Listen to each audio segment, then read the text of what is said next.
ये रितेश पांडे भाजपा का ना जितना मोदी देश के लिए कर रहे हैं उतना कोई पार्टी आज तक ले का नाम नहीं किया। का मोदी तो एक भगवान होकर के आए हैं। बीजेपी की पार्टी से रितेश पांडे लड़ रहे हैं। बीजेपी के हाथों को मजबूत बनाना है, इसलिए रितेश पांडे की विजय होगी और रितेश पांडे की काना विजयी बनाए जाएंगे। और हम गांव से प्रधान की बात कर रहे हैं, बड़े से लेके हर राजनीति में यही होता है। लेकिन आप अगर ईमानदारी से लगे हुए हैं तो आपका कहीं न कहीं भला होगा, ऊपर वाला देख रहा है। और कमेंट करके ज़रूर बताइएगा कि लोकसभा चुनाव में अम्बेडकर नगर से किसकी सीट निकल रही है। तो बने रहिए और एक नए वीडियो में, अगर आप नए हैं हमारे चैनल पे तो चैनल को अभी ही सब्सक्राइब करें और ऐसे नई वीडियो के लिए हमारे चैनल पर बने रहें। धन्यवाद दोस्तों, नमस्कार। आपका एक और नई वीडियो में बहुत बहुत स्वागत करता हूं। आज हम मौजूद हैं अम्बेडकर नगर लोकसभा सर्वे चल रहा चुनाव का, क्योंकि यहाँ पर जो टक्कर है लोकसभा चुनाव की काफ़ी कांटे की टक्कर है। दो प्रत्याशी मैदान में है और कल तीसरा प्रत्याशी भी बसपा उतार चुकी है।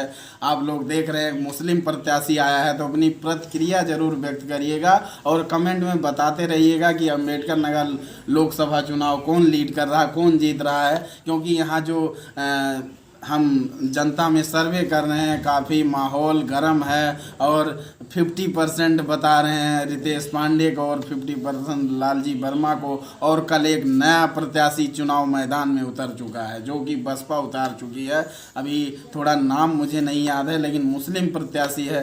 तो चलिए, हम मौजूद हैं ग्राम सभा लगता है दरापुर, और हम बाहरी गांव है यहाँ पर मौजूद हैं। और हम बड़ी अच्छी बात है कि हमारे मामा जी का घर है, हमारे नाना जी साथ में बैठे हैं। तो हमने सोचा आज हमारे नाना जी का एक छोटा सा इंटरव्यू हो जाए, क्योंकि हमारे नाना जी हैं, काफ़ी संघर्षशील जीवन रहा है इनका। हमने जहाँ तक जाना, जितना देखा, जितना सुना है, क्योंकि ऐसा आज के टाइम में इतना संघर्ष करना, इतना समाज के लिए लड़ना, समाज की सेवा में लगे रहना, शायद हमने ये चीज़ें अपने नाना जी से सीखी है कि हमारे पास जो कुछ भी है वो ऊपर वाले का दिया है, और जो भी जिस लायक है उसको मदद हर चीज़ से करनी चाहिए। ये चीज़ हमने अपने नाना जी से सीखा है, क्योंकि नाना जी से हमने बहुत सारी चीज़ें सीखी है। चाहे वो समाज की सेवा हो, चाहे कोई परेशान आदमी उसकी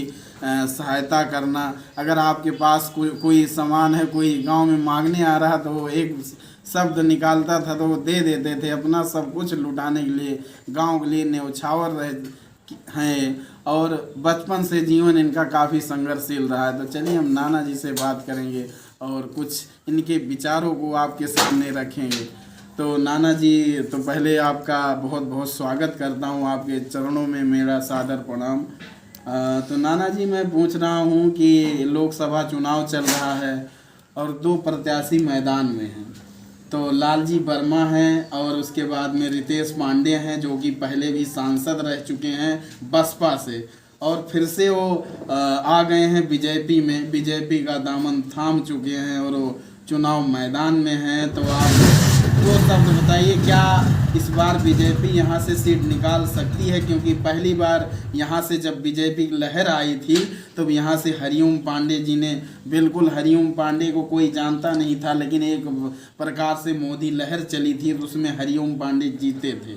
और दूसरी बार बसपा से रितेश पांडे जी जीते थे, जो कि बसपा यहाँ का गढ़ है, अम्बेडकर नगर बसपा का गढ़ माना जाता है। तो इस बार क्या कोई चुनावी प्रक्रिया बदल सकती, कौन जीत सकता है, रितेश पांडे या लालजी वर्मा? रितेश पांडे जीतेंगे। रितेश पांडे भाजपा का ना जितना मोदी देश के लिए कर रहे हैं उतना कोई पार्टी आज तक ले का नाम नहीं किया। का मोदी तो एक भगवान होकर के आए हैं। बीजेपी की पार्टी से रितेश पांडे लड़ रहे हैं। बीजेपी के हाथों को मजबूत बनाना है, इसलिए रितेश पांडे की विजय होगी और रितेश पांडे की कान्हा विजयी बनाए जाएंगे और जनता में पूरी लहर चल रही है कि बीजेपी की डिग्री होगी। अच्छा, हाँ, तो यहाँ हमें लगता है कांटे की टक्कर चल रही बिल्कुल, क्योंकि लालजी वर्मा है यहाँ पर जातीय समीकरण बहुत ज़्यादा है, क्योंकि यहाँ पर वर्मा समाज कुछ ज़्यादा है, जो कि जातीय जनगणना के हिसाब से जातीय जो समीकरण है बहुत हावी है। तो इस पे क्या कहेंगे? जातीय कान्हा विवाद से चाहे जो कुछ बदल जाए, और वैसे तो बदलने वाला नहीं है, बीजेपी की ही डिग्री होगी। अच्छा, बीजेपी जीतेगी? हाँ, बीजेपी जीतेगी। तो देख सकते हैं जैसा कि हमारे नाना जी ने बताया आपको कि बीजेपी जीतेगी बिल्कुल 100%, क्योंकि अभी जब हम इधर बढ़े हैं, जैसे जैसे अंबेडकर साइड बढ़ रहे हैं, अंबेडकर नगर का एरिया, जैसे हम जितना अंदर घुसने की कोशिश कर रहे हैं उससे ज़्यादा हमें दिख रहा है, क्योंकि यहाँ बीजेपी काफ़ी मजबूत दिखाई दे रही है। तो अपना भी आप लोग कमेंट में करके बताइए और वीडियो को शेयर करते रहिए। जो लोग हमारे वीडियो में नहीं जुड़ पा रहे हैं, वीडियो के माध्यम से नहीं बता पा रहे हैं, वो अपनी प्रतिक्रिया कमेंट में ज़रूर बताएँ।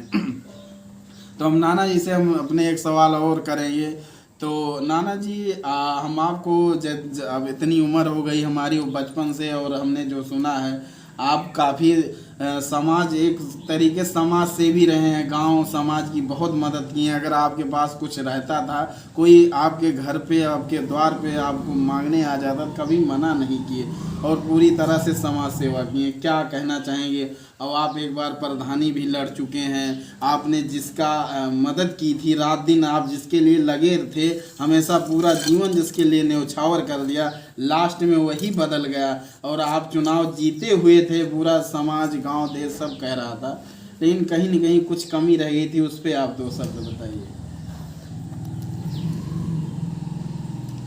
भैया, असल बात ऐसी है कि जनता जो है, जनता भेड़िया धसन है, और जनता कान्हा आजकल कान्हा नए युवकों को पसंद करती है, और हम बुजुर्ग हो चुके हैं, इससे जनता के मन में ये भाव पैदा हो गया कि अब बूढ़े हो गए हैं। नहीं, आप भी हमें लगता 10 साल पहले चुनाव लड़े थे, तब आप और थोड़ा मजबूत थे कहीं न कहीं। हाँ। आप सबसे मिलते थे, सबकी सेवा करते थे, आपके पास जो रहता था, कोई एक जुबान से निकालता था तुरंत आप उसको दे देते थे, कुछ देखते नहीं थे, चाहे आपके पास कुछ ना बचे, ठीक है, लेकिन आप दे देते थे। लेकिन कहीं न कहीं कुछ रीजन था कि अगली पार्टी हावी हो गई, कैसे? क्योंकि हम देखे थे आपके चुनाव में पूरा गांव, पूरा समाज आपकी तरफ खड़ा था, लेकिन 24 घंटे में कैसे बदल गए, हमने कुछ देखा था। हमारे चुनाव में जब कान्हा वोटर की गणना की जा रही थी, तो उसमें कान्हा धांधलेबाजी करके कान्हा हमको हराया गया, जानबूझ करके हराया गया। हाँ, हमको जानबूझ करके हराया गया, पेटियां बदल दी गई और पर्चे बदल दिए गए, इससे हमको जानबूझ करके हराया गया, और हम जीते हुए प्रत्याशी थे। हाँ, यही मेरा कहना है। अब और क्या कहें, जनता कान्हा के बहुत आगे चल रही है। अब हमारा कहना, हमारा तो अब बीत चुकी है, लेकिन हमारे यहाँ बीजेपी की डिग्री होगी और बीजेपी की कान्हा विजयी बनाए जाएंगे, बीजेपी के प्रत्याशी की डिग्री होगी और हमारे यहाँ से भारतीय जनता पार्टी की उधर विजयी होगी। हाँ, तो दोस्तों कमेंट करके अपनी प्रतिक्रिया देते रहिए। जो लोग हमारे वीडियो नहीं जुड़ पा रहे हैं उनसे मैं कहना चाहूँ, कमेंट में ज़रूर बताइए कि अंबेडकर नगर लोकसभा चुनाव में कौन जीत रहा है, किसकी इस बार कौन वहाँ पर जा रहा है, संसद में बैठेगा। तो दोस्तों जैसा कि नाना जी ने बताया आपको सारी प्रक्रिया, क्योंकि आज का जो गणित है सब कुछ, क्योंकि नाना जी बहुत पैसे वाले तो नहीं थे, लेकिन हमेशा समाज की सेवा की, लेकिन आज कहीं न कहीं पैसा सर्वोपरि हो जाता है। जिसके पास पैसा है रात रात में वोट खरीद लेता है, बक्सा बदलवा देता है। तो ये छोटे, हम गांव से प्रधान की बात कर रहे हैं, बड़े से लेके हर राजनीति में यही होता है। लेकिन आप अगर ईमानदारी से लगे हुए हैं तो आपका कहीं न कहीं भला होगा ऊपर वाला देख रहा है। और कमेंट करके ज़रूर बताइएगा कि लोकसभा चुनाव में अम्बेडकर नगर से किसकी सीट निकल रही है। तो बने रहिए और एक नए वीडियो में, अगर आप नए हैं हमारे चैनल पे तो चैनल को अभी ही सब्सक्राइब करें और ऐसी नई वीडियो के लिए हमारे चैनल पर बने रहें। धन्यवाद।